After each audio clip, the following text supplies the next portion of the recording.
बड़ी गरीब ये this is my show. You are a गरीब पर्सन। गरीब you don't talk to me like that.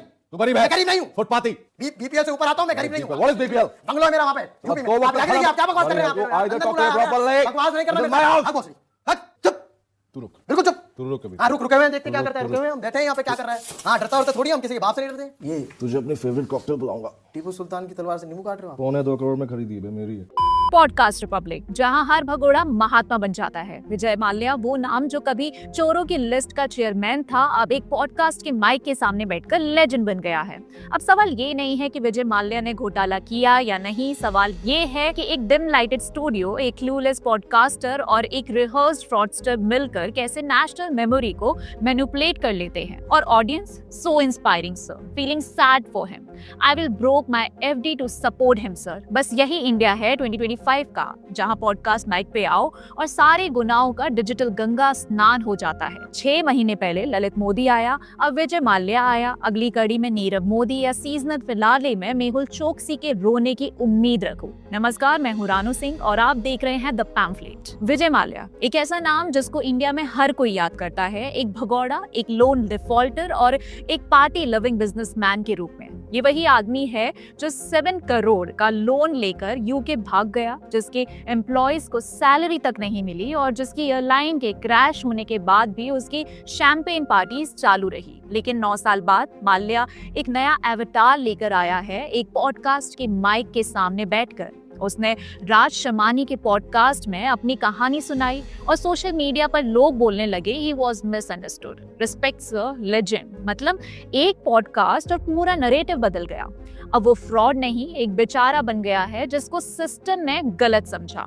सच बताऊं, आजकल असली सच ना कोर्ट के जजमेंट्स में मिलता है, ना ED के रेट्स में, ना CAG रिपोर्ट्स में। असली सच मिलता है एक डिम लाइट पॉडकास्ट स्टूडियो में, जहां 2 कुर्सियां होती हैं, एक पॉडकास्टर होता है जिसे होमवर्क करना नहीं आता और एक गेस्ट होता है जो अपनी कहानी बिना किसी क्रॉस क्वेश्चनिंग के बेच देता है। माल्या जैसे लोग जिन्होंने देश के कॉमन पीपल का पैसा डुबो दिया, उनको अब रिडेम्पशन मिल रहा है सिर्फ एक पॉडकास्ट की वजह से। मीडिया ने जिसे फ्रॉड बताया, उसी को अब पॉडकास्ट विक्टिम बना रहा है। तो हाँ दोस्तों, अब समझ जाओ, जो कुछ भी लोगों ने झेला, जो लोगों ने सफर किया, वो सब कुछ झूठ था, क्योंकि पॉडकास्ट तो बोल रहा है कि ये सब मिसअंडरस्टैंडिंग्स थी। Don't trust quotes, don't trust facts, trust the podcast. और सबसे इंटरेस्टिंग बात तो ये है कि विजय माल्या की पूरी कहानी सिर्फ एक बिजनेस फेलियर नहीं थी, उसके पीछे एक पूरा पॉलिटिकल प्रोटेक्शन रैकेट था, जिसका एपिक सेंटर था कांग्रेस सरकार। UPA के दौरान जब बैंकिंग सिस्टम में स्कैम पे स्कैम हो रहे थे,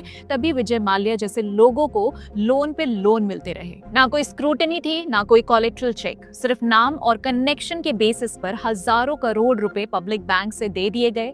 SBI हो या PNB, सबने माल्या के लिए अपने रूल्स बेंड किए और कांग्रेस, वो तो शायद उनको अपना बिजनेस आइकन समझकर पूरा सपोर्ट दे रही थी। आज जब माल्या एक पॉडकास्ट में सिंपैथी कमा रहा है, तो कांग्रेस के लोग भी चुप हैं। पहले तो इस आदमी को देश का चोर कहते थे, अब उसके पॉडकास्ट क्लिप शेयर हो रहे हैं बिना किसी आउटरीच के। क्या हुआ? अब माल्या की इमेज क्लीन करनी है? ये क्या डील हो गई है? क्या इस पॉडकास्ट के पीछे कोई पॉलिटिकल नरेटिव पुश हो रहा है? इतना तो क्लियर है कि विजय माल्या अकेला नहीं था, उसके पीछे कांग्रेस की फुल स्पीड बैंकिंग ब्लेसिंग्स थी। अब अगर माल्या अपना नाम साफ कर रहा है, तो कांग्रेस को भी अपने रोल का हिसाब देना चाहिए। और इस इमेज मेकओवर सीजन के डायरेक्टर कौन है? राज शमानी, आज के जमाने के न्यू एज पॉडकास्टर, या कहें तो PR क्रॉसओवर किंग। ये वही बंदा है जिसने 6 महीने पहले ललित मोदी का इंटरव्यू लिया था। हाँ, वही ललित मोदी जो IPL का फाउंडर बनकर आखिर UK में जाकर पॉलिटिकल असाइलम ले रहा है। तब भी क्वेश्चन सॉफ्ट थे, टोन फ्रेंडली थी और नरेटिव सिंपल था। आप मिसअंडरस्टूड हो सर। और अब वही टेम्पलेट रिपीट हो रहा है विजय माल्या के साथ। राज शमानी का नया पॉडकास्ट, जहां एक स्कैम अक्यूज्ड को as a fallen genius present किया जा रहा है। ना तो उनसे कोई टफ सवाल पूछा गया, ना किसी विक्टिम का पर्सपेक्टिव आया, बस एक माइक, एक स्माइल और एक पॉडकास्ट होस्ट जो जेन्युइनली इम्प्रेस्ड है उनकी बिजनेस जर्नी से। अब ऐसा लग रहा है जैसे राज शमानी ने एक नया कंटेंट फॉर्मेट लॉन्च कर दिया है। Fugitive with feelings. तो क्या अगली एपिसोड में नीरव मोदी आएंगे या सीजन फिनाले में मेहुल चोकसी इमोशनल हो जाएंगे बोलते हुए लाइट थोड़ी ब्राइट थी इसलिए मैं क्राई कर गया? क्या ये पॉडकास्ट सच ढूंढने के लिए है या इमेज पॉलिश करने के लिए? क्योंकि अब तक राज शमानी ने जो भी इंटरव्यू किया है उसमें हार्ड क्वेश्चंस एब्सेंट और एडमिरेशन ओवरलोड में मिलता है। स्कैम का बैकग्राउंड 0, ब्रांडिंग के टिप्स 100 और जब बात हो रही है इमेज मेकओवर की तो कैसे भूल सकते हैं लालू प्रसाद यादव को बिहार के विकास पुरुष या आपके नरेटिव में wrong saint of Indian politics. अभी हाल ही में नलिन वर्मा जो लालू यादव पर किताब लिख चुके हैं उन्होंने एक पॉडकास्ट किया शुभांकर मिश्रा के साथ और उस पॉडकास्ट में जिस लेवल का व्हाइट वॉशिंग और इमोशनल क्लीन अप कैंपेन चला उसके बाद तो ये कहना बनता है अगर अगला वायरल पॉडकास्ट लालू जी के साथ हो तो हैरानी बिल्कुल भी नहीं होनी चाहिए। और जब वो होगा तो एक्सपेक्ट करो ये लिस्ट स्क्रीन पर बुलेट पॉइंट्स में Lalu Yadav is a saint, फॉर्डस कैंप अरे वो तो उन्होंने डॉक्यूमेंट्स ही नहीं पढ़े, जंगल राज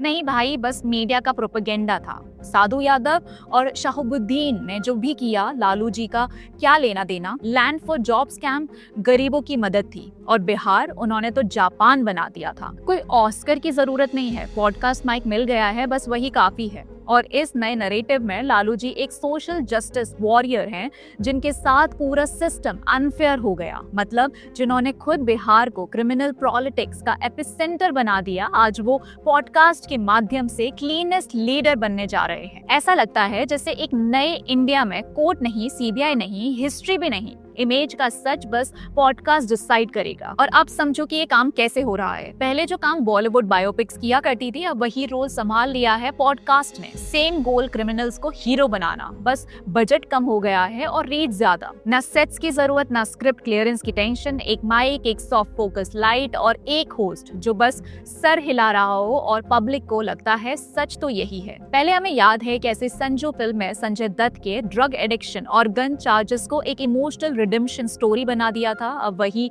फॉर्मूला विजय माल्या के पॉडकास्ट में दिख रहा है जहां 7,000 करोड़ के स्कैम को मीडिया ने गलत समझा कहकर साइड कर दिया गया। ये नया इंडिया है जहां from Bollywood to podcast would criminals are the new content creators. Scam करो, भागो और जब मूड आए तो पॉडकास्ट में आकर बोल दो मुझे समझा नहीं गया। पब्लिक फिर बोलती है so inspiring sir, please come sir, I will broke my FD to pay your loan. और सबसे बड़ा सवाल इन पॉडकास्टर्स की रिस्पॉन्सिबिलिटी क्या है? जब आप स्कैमस्टर, फ्यूजिटिव्स और पॉलिटिकल मैनिपुलेटर्स को प्लेटफॉर्म देते हो तो क्या आपका फर्ज नहीं बनता कि आप उनसे टफ क्वेश्चंस पूछें? या फिर आप सिर्फ एंगेजमेंट, रील्स और वायरलिटी के लिए ये सब कर रहे हो? क्या इन पॉडकास्टर्स ने बैकग्राउंड रिसर्च किया? क्या उन्होंने ईडी की चार्जशीट पढ़ी, सीबीआई की फाइंडिंग्स देखी, विक्टिम से बात की? बिल्कुल नहीं। इनके पॉडकास्ट में क्या होता है, ना कोई क्रॉस क्वेश्चनिंग, ना फॉलो अप्स, ना स्कैम से जूझ रहे विक्टिम्स की वॉइस, बस smooth edits, soft lighting, aesthetic frames और एक carefully crafted sympathy angle.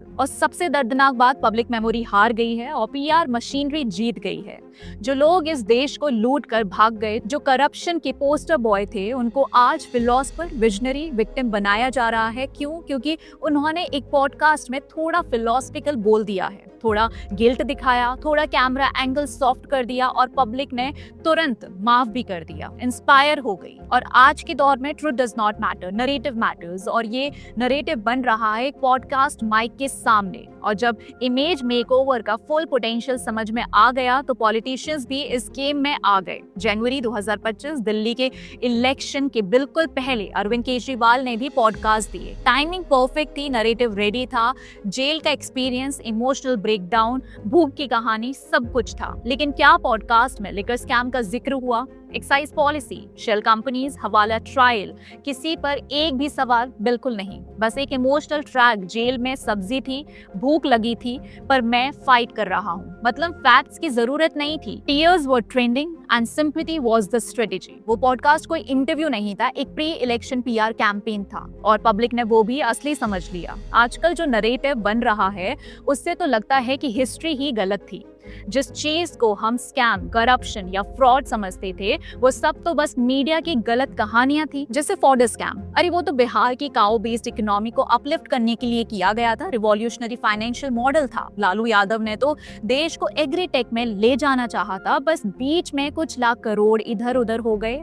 Lalit Modi, वो तो इंडियन क्रिकेट को ग्लोबल ब्रांड बनाना चाहते थे, थोड़ा पैसा अपने लिए रख लिया तो क्या हुआ। विजनरीज तो ऐसे ही होते हैं, रूल से ऊपर। विजय माल्या, उसने तो एविएशन इंडस्ट्री को क्लासी बनाने की कोशिश की थी। किंगफिशर तो ब्रांड था, सपना था, बस देश की उस जीनियस को समझ नहीं पाया। और केजरीवाल, उसका तो असली इशू था जेल का खाना, सब्जी थी, भूख लगी थी, और यही दर्द इतना गहरा था कि उसने लिकर स्कैम की पूरी कहानी को इमोशनल इक्लिप्स कर दिया। चार्जशीट, ईडी, एक्साइज पॉलिसी, सब कुछ इररिलेवेंट हो गया। All the lies you have been told for years, all clean by one podcast. एक माइक, एक फ्रेम, एक टीयर और सारी हिस्ट्री रीरिटन। इस पर आपके क्या विचार हैं, कमेंट सेक्शन में जरूर बताइएगा। और वीडियो पसंद आया हो तो लाइक करें, शेयर करें और चैनल को सब्सक्राइब करना ना भूलें। इसी के साथ मिलते हैं अगले वीडियो में, तब तक के लिए धन्यवाद। और ये वीडियो राज शमानी तक जरूर पहुंचाइएगा।